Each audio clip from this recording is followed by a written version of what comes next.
Wow, y'all.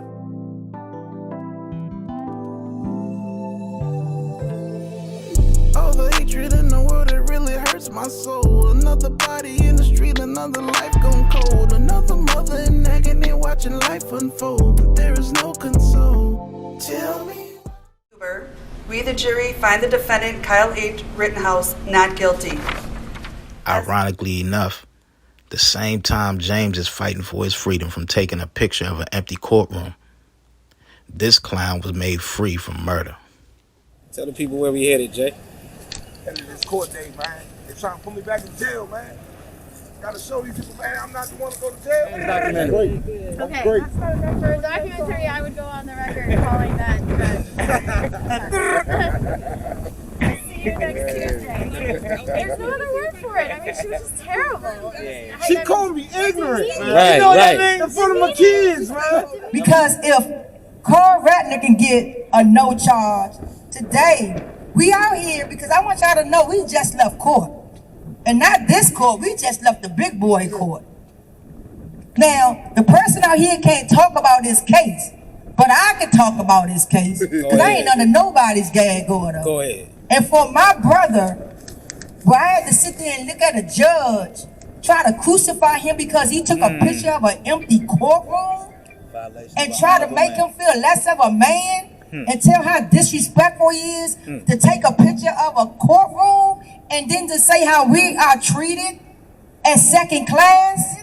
I literally had to walk out because I saw a prosecutor and a judge want to convict him over a picture when Carl Rittenhouse walked away after murdering people. I'm not worried about it. But yes. Hey, listen, man. No justice, no peace. Do you hear me? The day before Thanksgiving, and wouldn't you know it, James is back in the community, giving out turkeys and care packages to families, to other members of other organizations that are going to hand it out in their areas as well. That's just what he does. We out here in the Highland community right now, in Washington, D.C., y'all. You know what I'm saying? Southside, baby, Southside family. We out here, man. Putting that work in the trenches. You know what I'm saying? We utilizing our transportation to transport turkeys, man, to these honorable men that's out here distributing them out here to the community, y'all. Directly to the people that need them, y'all. That's what we do. We're in the alley right now. Yeah. Church.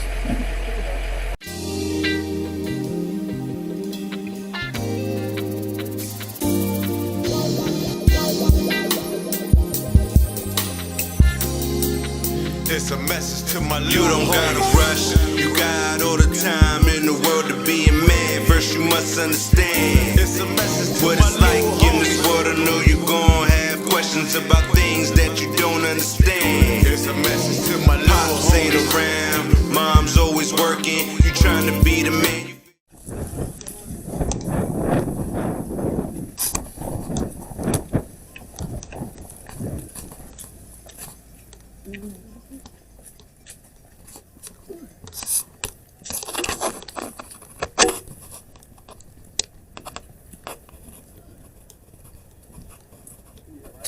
Know where the yellow lines is. Come on, Cat.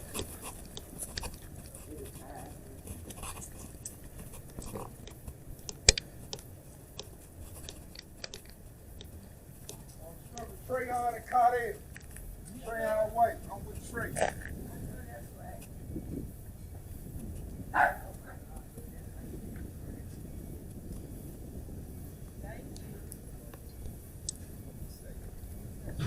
Enjoy your holiday.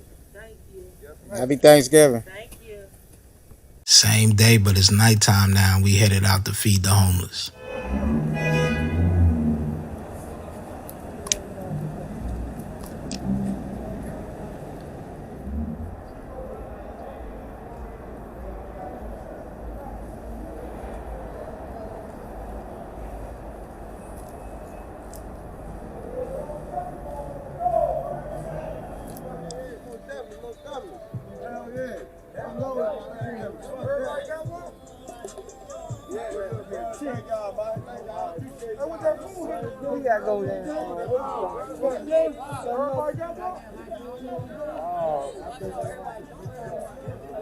Still out here passing out hot meals and everything, man. Yeah, the best you gonna get the best, man.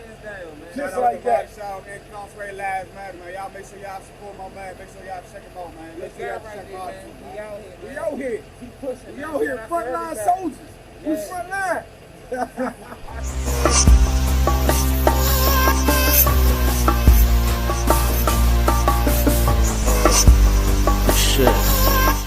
After dropping off turkeys at the PG County shelter, we were invited to El Malik Farrakhan's annual Thanksgiving dinner. Yeah. But this is where we would have 500 and 600 youngins every Friday and Saturday night. Man, not one beef. They would come from all over the city. This used to be the only spot in the city that they would come to squash their beefs, man.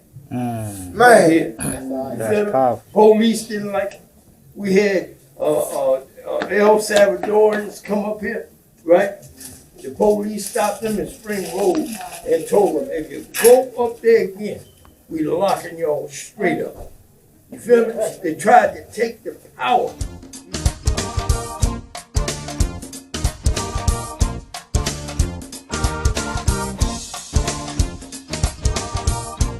It's Christmas time at the Hallway House, and the IMF team is all gathered around giving out gifts to one another. The lady you see here sitting in the white shirt handing out the gifts, this is none other than Nicole Barnes. Now, you might have seen her in the background in some of the parts of the documentary. Nicole plays an intricate part in the organization of IMF. She is actually the director of the organization, and her co-director is Dr. Jacina that you met earlier in the documentary. Yeah.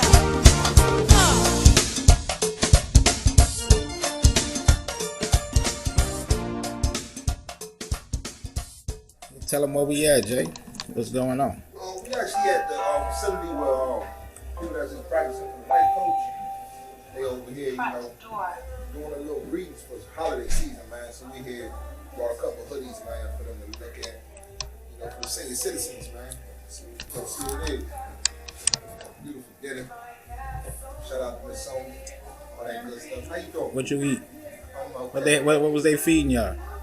Oh, knowledge. Oh, feed. Oh, you talking about food? Yeah. It was a bunch of knowledge though. I almost choked off that one. Bunch of knowledge though. But the food was some jop. What's it, jop? Jollof rice. Jollof rice. First time eating that, it was great. Fish, greens, cabbage, goat, jerk chicken. That's what others do. I don't eat chicken, but they was eating all that. And it was great, man. Beautiful moment, man. Nice catering service, man. You know, whispers. Great, man. Appreciate the opportunity. Christmas Day was no different than any other busy day for James. We headed down to the PG County shelter to hand out gifts and other items for the men and women at the shelter. James and IMF teamed up with the Solid Foundation and many other organizations that come through for the men and women at the shelter. Thank you for coming through and showing us some love up at the shelter. We really appreciate it. And happy holidays and happy Hanukkah and Kwanzaa to everybody. Nazi Ramba. Yes, sir. In the world that we grew up in, there was always, as you came into your neighborhood, there were always people that were there that you could count on, that I don't want to say held things down, but as a child, if my mom was running late and we came home, we had a neighbor 2 doors down that my mom could depend on, right? If the kids were out we were all out at the playground and somebody saw something while we were out there, my mom knew that there were eyes on us. We don't have that in the same fashion today that we had it back then. But James is that person.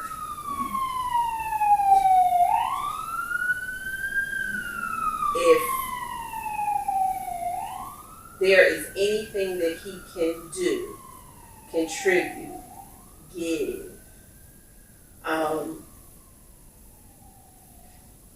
He does. But here's the thing. He's very open and honest, unashamed, and unpolished in all of that. It's the real, right? So when you get him, you get the genuine, the raw, uncut, but you get all of him in that manner. So I would tell anyone that, and I'm not, I have no idea. I'll support him till the wheels fall off, and I have no idea what I'm supporting him on at this point. I know nothing about what this is about. I just know that he's a good man. And not only he's been a good man, he has always honored and respected me. And one thing that I can say about him, that there is not a lot of men who can say that. In my husband's passing, he has always respected that relationship with my husband by being there for me and my children. And that is not only honorable and commendable, that is a respect and dignity that a lot of people don't have and have never seen. That a man that will keep his word in life and death. You say that's honorable. That's an honorable thing. Not only is it is the most honorable thing that you stood with somebody and the commitment that you made to them when you stood with them, when they can no longer stand, you still honor it. You still hold to it. Without anyone asking, with no question, it's just the routine. You just keep going with it.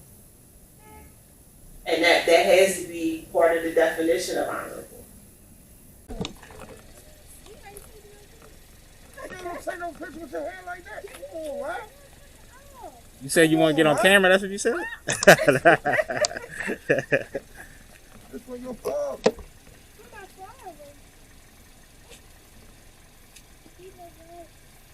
Christmas Eve night, and James is all the way out in East Baltimore, Maryland, handing out gifts to the daughters of an incarcerated father.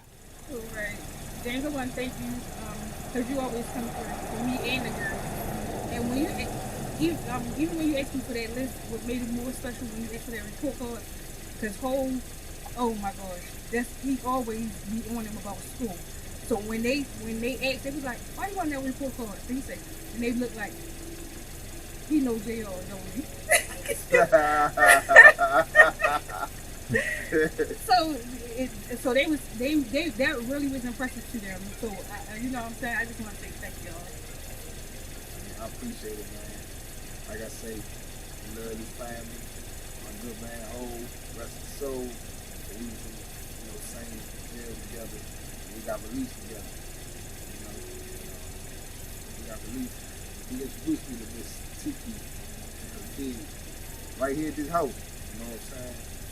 And he told me how much of a good woman you was and how much you meant to me and your kids meant to me. So, I gotta make sure I gotta, do my part and be happy. Real, I know he looking down at us like, what's up? We drove all the way from DC up here. Yes. It's Christmas Eve, so. And I definitely appreciate it. Yeah, it's a great thing, man, that, that we come out here, on behalf of you, what you're doing for your kids, man, that's what's up. You know what I'm saying? Yeah, I appreciate that. I appreciate that a lot. Yeah, man, you got some beautiful young ladies here that's doing good in school, and they deserve everything that you're giving them. You know what I'm saying? So we appreciate you, man, being an honorable man. Yeah, man, being an honorable man, you are, man. You know what I'm saying? We able to, help you out with your blessings. We deliver what you already.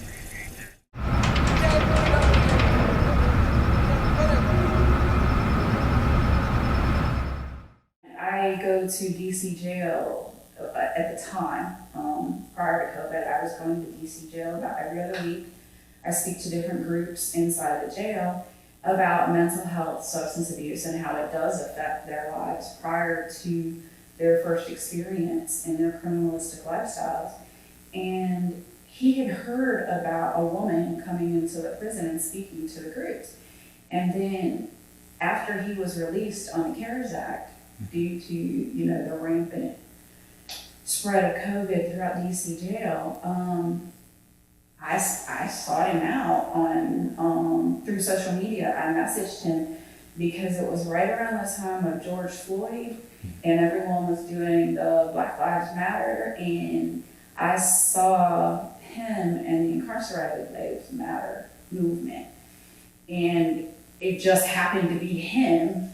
And I had been researching James Hutchings, and then David and I had been discussing how or if we were going to meet him, and if we wanted to see if he was willing to work with us on his case. So that's how we went there.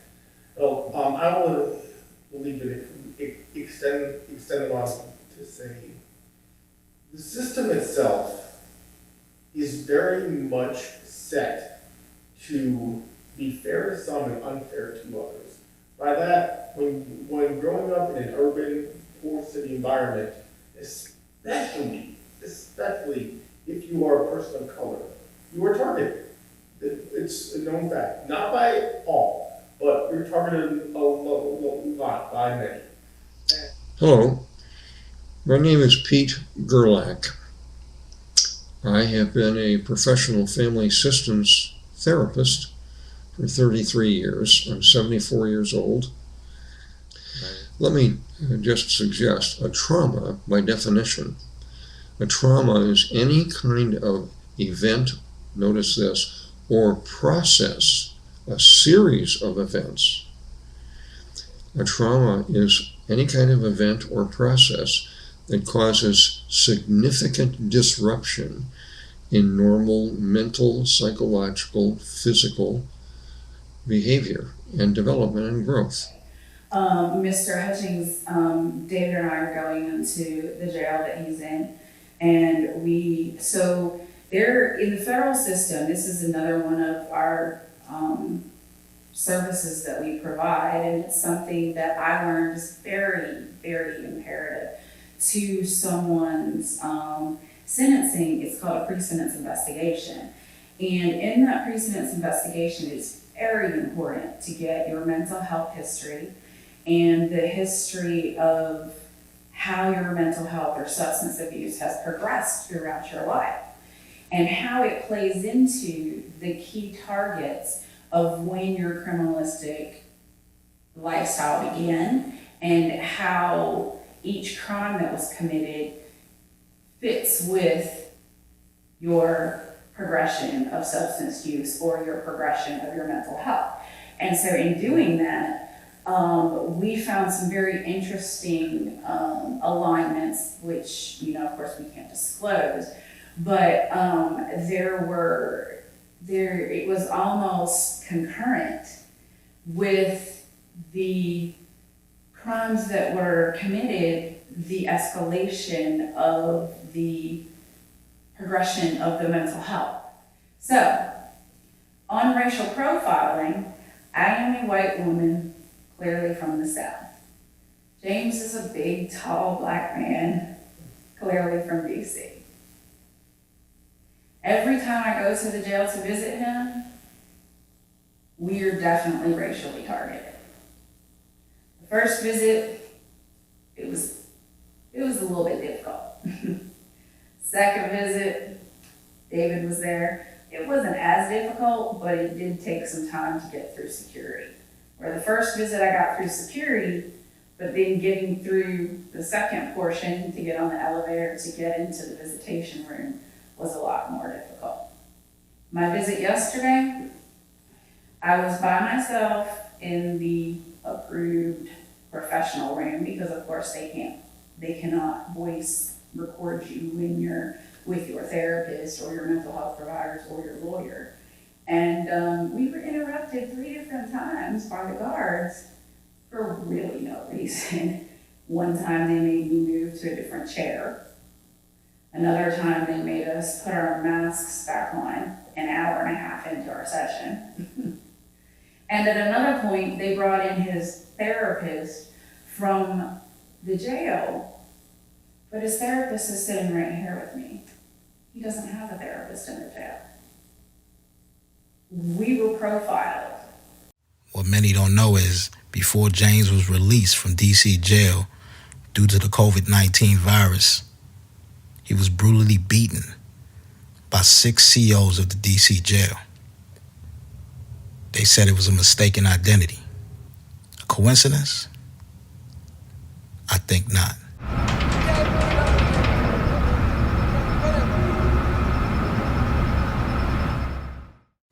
Many of you might recognize this face because you've probably seen him on your TV screen, probably most recently.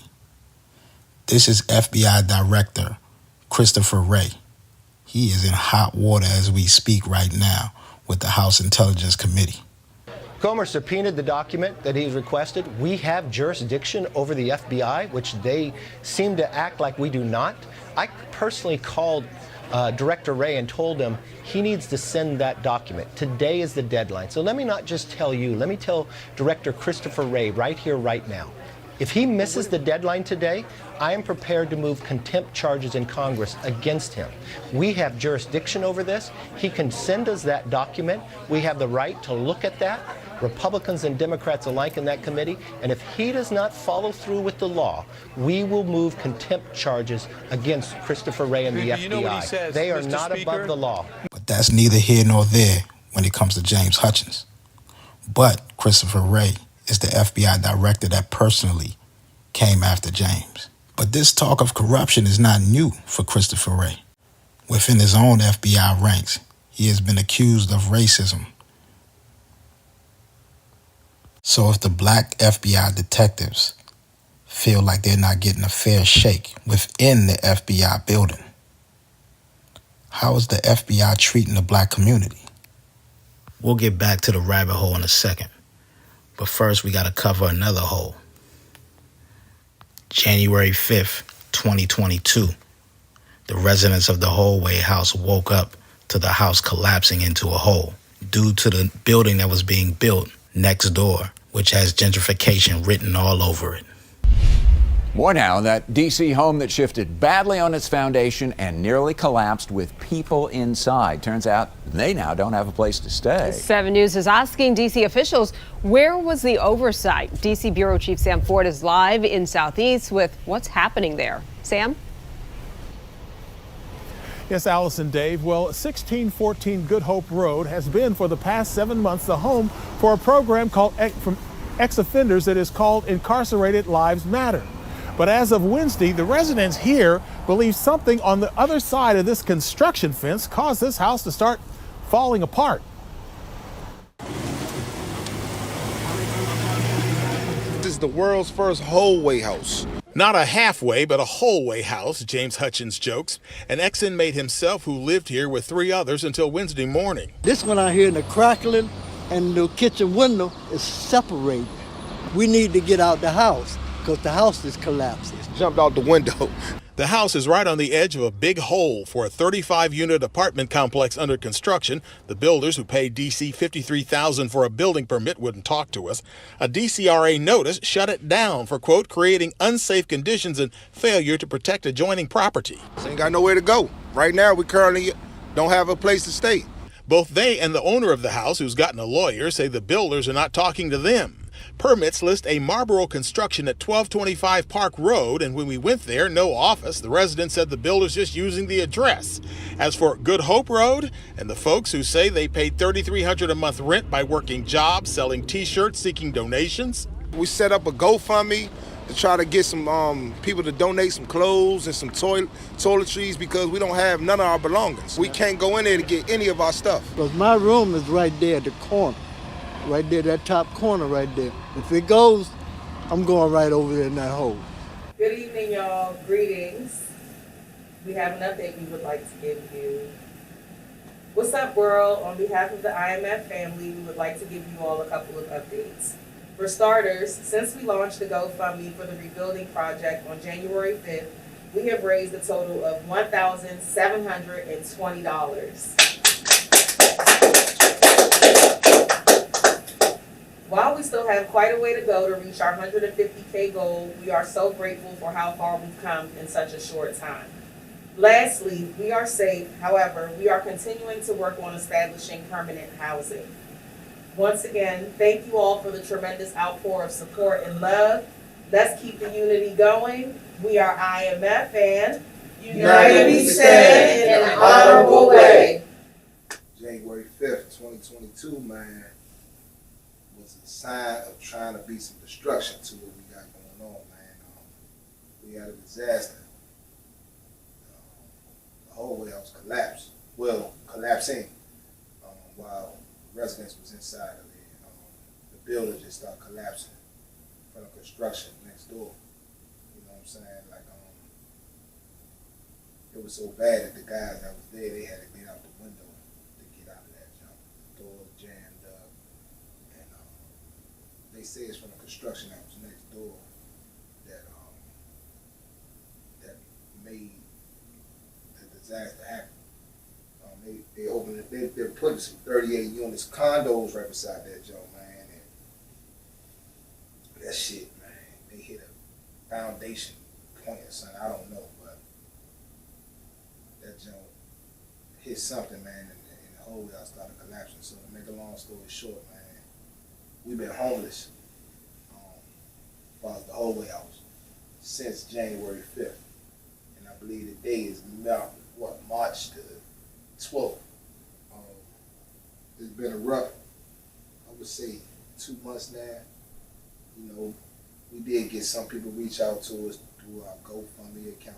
I think we raised up about $2,100 and something. And that's been helping us, you know, go from Airbnb to hotels, etc. About a week. It gets expensive, you know what I'm saying? But we've been weathering through the storm. That's all I know. All I know is survival, man. I don't know about how to complain or to make no excuses about anything. I just know how to move forward and don't look back. So, you know, we've been handling it as a family, you know, staying here in these hotels and stuff this morning. And I haven't even been home a damn soul, you know what I'm saying? Staying with my guys, man, that showed up, man. I'm with y'all, man, through it, you know what I'm saying? Because at the end of the day, you know, that could be triggers to, you know, to lose hope and to go back to your old ways, to criminal activity. If you lose hope, man. So I just gotta be by those guys as being a leader and show them, man, we're gonna be all right. You know what I'm saying? We're gonna make this shit work, and we're gonna make this shit, you know, be a vicious comeback. You know what I'm saying? To a minor little setback. So, you know, that man, you know, we do appreciate the organizations too, the ones out PG County, man, that actually donated like clothes and underwear and socks and boots and shoes and coats and things like that, and also toothpaste, body wash. So I definitely give a special shout out to the Solid Foundation and also the Braxton Foundation. And also, what's the other young lady's name, man? Darlene, Miss Darlene. And, you know, they definitely been supportive, man. And giving us food, too. They gave us a lot of food, man. And so, you know, that actually helped out a lot as well. But as far as housing, man, we still, we in a hotel right now. You know what I'm saying? But, you know, we taking it day for day and week by week, and keeping that smile on our face, man. To let people know, or let ourselves know first of all that it ain't the end. You know, it's just something. Like I said, we just gotta weather through the storm, man. What if I told you that some of the biggest music companies are in cahoots with private prison owners, and that the rap music we listen to is not only meant to entertain, but to verbally and visually support criminal behaviors that funnel disenfranchised people into these private prisons? Ever wonder why you see the same stereotypes of black and brown people depicted in hip-hop music? What if I told you that some of the biggest music companies are in cahoots with private prison owners, and that the rap music we listen to is not only meant to entertain, but to verbally and visually support criminal behaviors that funnel disenfranchised people into these private prisons. Lastly, what if I told you I have proof? In 2012, CoreCivic, formerly known as Corrections Corporation of America, the biggest name in the private prison industry, contacted 48 states offering to buy their prisons. One requirement of eligibility for the deal was particularly strange: an assurance by the agency partner that the agency has sufficient inmate population to maintain a minimum 90% occupancy rate over the term of the contract. Wait, right? What? What kind of legal and ethical measures could be taken to ensure the maintenance of a 90% prison occupancy rate? Now let's work together to connect these things, because I'm sure you're a smart person. It won't be long. Let's do the work. In 2012, a mere 232 media executives were responsible for the intake of 277 million Americans, controlling all avenues necessary to manufacture any celebrity and spark any trend. Time Warner, as the owner of Warner Brothers Records, can not only sign an artist, but since they're also owners of Entertainment Weekly, they can also put an artist on the cover by next week. You think you choose what you listen to, but do you? Both BET and MTV belong to Viacom. Okay, now I know that's not news to some, but when the use of these media conglomerates is cross-checked with ownership of the biggest names in prison privatization, it's starting to get a little fishy. The largest holder in CoreCivic, formerly Corrections Corp of America, is Vanguard Group Incorporated. So the convict lease system was, prisoners, legitimate workforce, right? They're prisoners, so the convict lease system, in essence, it was the primer and the precursor to what we know now as the private prison corporation, the private prison industry. Prisons is booming. Private industry. You could own one yourself. You could pick a town, build one, and own one. Private. What do you think they're doing with prisons? They making everything that's in this room. They making in the prison. They making shit you ain't even seen before in the prison. They cut up your meat. Your meat. If you eat chicken down south, Winn-Dixie, Piggly Wiggly, your chicken and your beef is getting cut up in the meat in the factory. They make toys. Upstate, they making toys. They make your little race cars for your kids. They make everything. I've been in jail. My brothers is in jail. They make license plates. They make tables. They make engines to car. They make every thing that you see on the streets in the penitentiary, and they get crumbs for that shit. The white folks is manufacturing is in warehouse. That's all that it is. It's a clock in, clock you come out, you work, and you make us some license plates. You make us some tires, you make us some rims, you make speaker boxes. They make all that shit in the penitentiary, man. From dishes to covers. If you mean to tell me these people can make an unbiased decision whether or not, when you go to the parole board, whether to let their free labor go or not, of course they're going to say, oh yeah, hit them, give them 2 more years, here. The private prison corporations go to the legislators and say, we're going to solve your overcrowding problem. We have a prison built already, and you just need to give us the bodies and give us a sum of money per head per day. Okay, so it is this immaculate conception and partnership between the private and the public sector to perpetuate the system of modern day slavery. If jails become businesses, what do you have to do? You have to market for your business. And who are you me being a business major, you have to have your target audiences. And who are your target audiences? My people. Private residence on the outskirts of Los Angeles. I remember about 25 to 30 people were being there. Right. Most of them familiar faces. Speaking of those I knew, we joked about the theme of the meeting, as many of us did not care for rap and failed to see the purpose of being invited to a private meeting to discuss the future of hip-hop. Talk to them.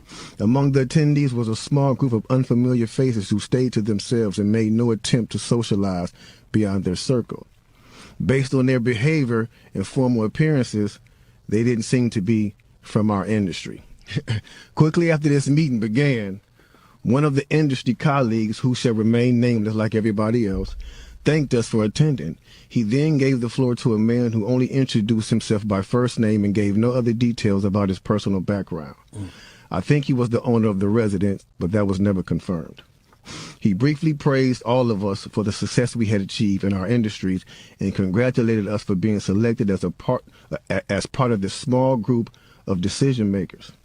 At this point, I began to feel slightly uncomfortable in the strangeness of this gathering.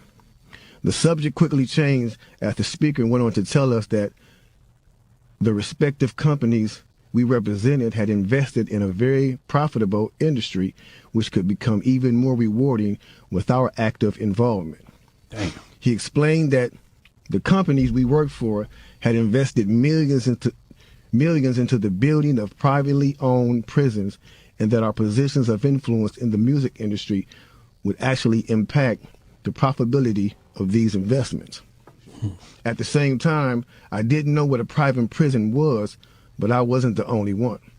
Sure enough, someone asked what these prisons were and what any of this had to do with music. We were told that these prisons were built by privately owned companies who received funding from the government based on the number of inmates. Mm-hmm. The more inmates, the more the government would pay these prisons. Mm-hmm. It was also made clear to us that since these prisons are privately owned, as they become publicly traded, we'd be able to buy shares. Most of us were taken back by this. Again, a couple of people asked what this had to do with us. At this point, my industry colleague who had first opened the meeting took the floor again and answered our questions. He told us that since our employees had become silent investors in this prison business, it was now in their interest to make sure that these prisons remain filled.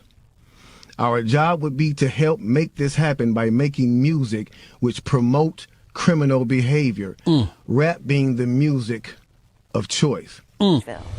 Lobbying, it's said, is the art of convincing someone to do what you want and make them believe it's the right thing. In which members of government take jobs as lobbyists is epitomized on K Street, just a few blocks from the White House, where experience and powerful connections equal access. It was a lifestyle Jack Abramoff knew well. He was one of the most successful and wealthy lobbyists in Washington before he was charged with tax evasion and taking advantage of Indian tribes, which landed him 3.5 years in prison. I was inside doing it. In some cases, I was at the tip of the spear of this thing. Now he's one of the most outspoken critics of the system, which he says undermines democracy. The people who are having impact on legislation, and indeed the people who are writing a lot of the legislation, are not the elected officials or the staff paid by the country, but rather people paid by special interests. Many have described lobbyists as a liar for hire. For some of the most powerful people in Washington, people you vote into office, power and influence are a family affair. You take somebody like Harry Reid, for example, the majority leader in the Senate. He has 3 sons and a son-in-law, all of whom have been registered lobbyists. Same thing in Missouri with Republican Roy Blunt, whose wife and several of his children are registered lobbyists. Lobbyists are supposed to be lobbying Congress on behalf of the citizens and their interests. But after you look at what's really going on, you realize this not lobbying, but more like bribery.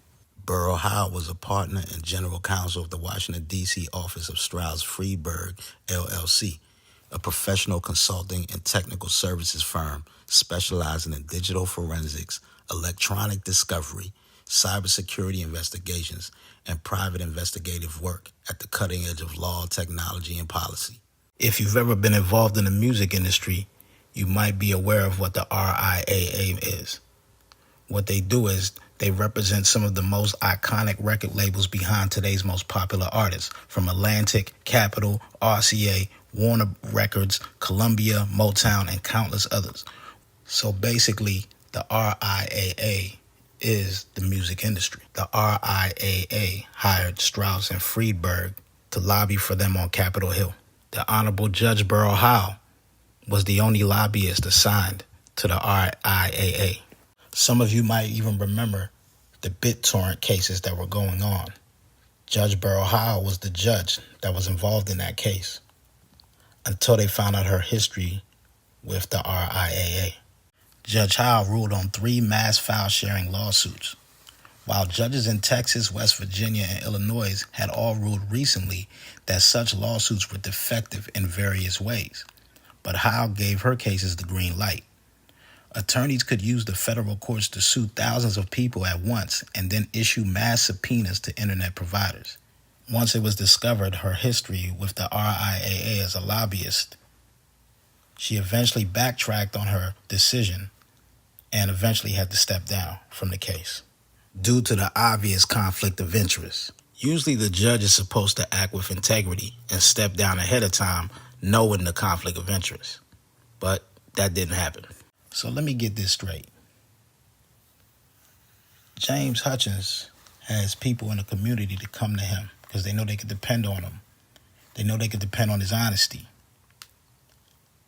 But the honorable judge has people coming to her so she can be dishonest?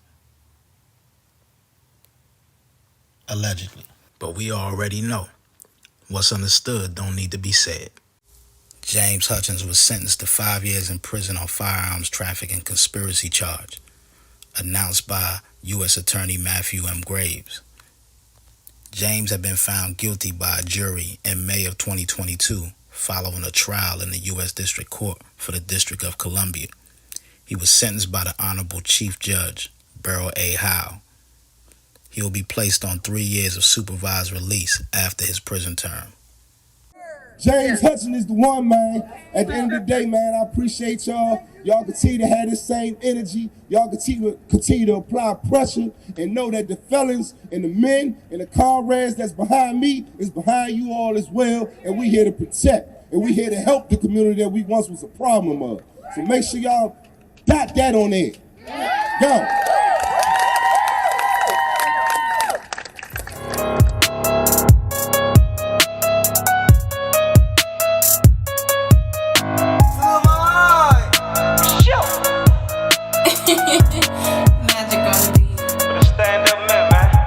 Tough times don't last, tough people do. Times harder than the concrete that be under my shoe. I talk to Booby, he just got out the shoe. Talk to BF, he just got out the smooth. One step program, fit no man. Don't crash out, got a program. Homie time cool with you, your own man. Get a sentence cut drug program. Doing case law, going through paperwork. Your name ain't on a nigga paperwork. Brother got killed, then your mother just passed, and your baby mother left, but you make it work. Hot turn cold, you like fuck a bitch. Jail on lock, about to flood the bitch. PO's pissed, getting hit with shit. Cuff up, y'all ain't cuffing shit. It's time to demonstrate, we gon' demonstrate. G code is what we stand on there. Hands off policy, no hands on him. This for my homies, yeah, stand up, man. If you ain't rap, then you honorable. Morals and principles intact, then you honorable. We hold you down cause you honorable, regardless of what they your honor do. If you ain't rap, then you honorable. Morals and principles intact, then you honorable. We hold you down cause you honorable, regardless of what they your honor do. The revolution starts within, eating poison in the pen. Victimized, televised, man became your closest friend. Over sentence, underprivileged, reading books inside your cell. Calling home, left alone, solitary piece of hell. I'ma stand up for my brothers who can't take care of their mothers. Heard they son was selling rocks, toting pistols, shooting ops. You tried to raise him from the cell, but he too busy on the block. Can't get a visit cause they sent you across the country from your home. You love your girl, but since they shipped you, she ain't answering her phone. And to my honorable queens who can't take care of her kids, so in love with her man that she took the nigga bid. Regretting her decisions, probations, provisions. No money on the books, how she supposed to call her children? And to my twin Muhammad Ibn, the system is wicked. My brother stayed down, so I bought a bus ticket. I'm holding you down, commissary and visits. If you ain't rap, then you honorable. Morals and principles intact, then you honorable. We hold you down cause you honorable, regardless of what they your honor do. If you ain't rap, then you honorable. Morals and principles intact, then you honorable. We hold you down cause you honorable, regardless of what they your honor do. We done time on these streets, getting hacked up by these D's. When the judge and the DA is against you, your lawyers just trying to go fight for your life. 25 to life, hit that gavel. Them numbers right there, nigga can't handle. Fucked up in this bitch. 85%, that's federal time. We moved it in bundles. Call plays in the huddles. Them rat niggas got the information on them pussy bitches that cooperate. I lost some good men to these streets. I swear, nigga, this shit get deep. When you land off in that bunk at night, thinking about that 25 to life. Them same niggas went against the code. Them same niggas you knew all your life. Gotta keep it the circle tight and watch the niggas fuck with them, right? Broke bread with them niggas, fed them niggas, but the gun with them niggas. Them same niggas you came up with, they put the feds on you, nigga. If If you ain't rap, then you honorable. Morals and principles intact, then you honorable. We held you down cause you honorable, regardless of what they your honor do. If you ain't rap, then you honorable. Morals and principles intact, then you honorable. We held you down cause you honorable, regardless of what they your honor do.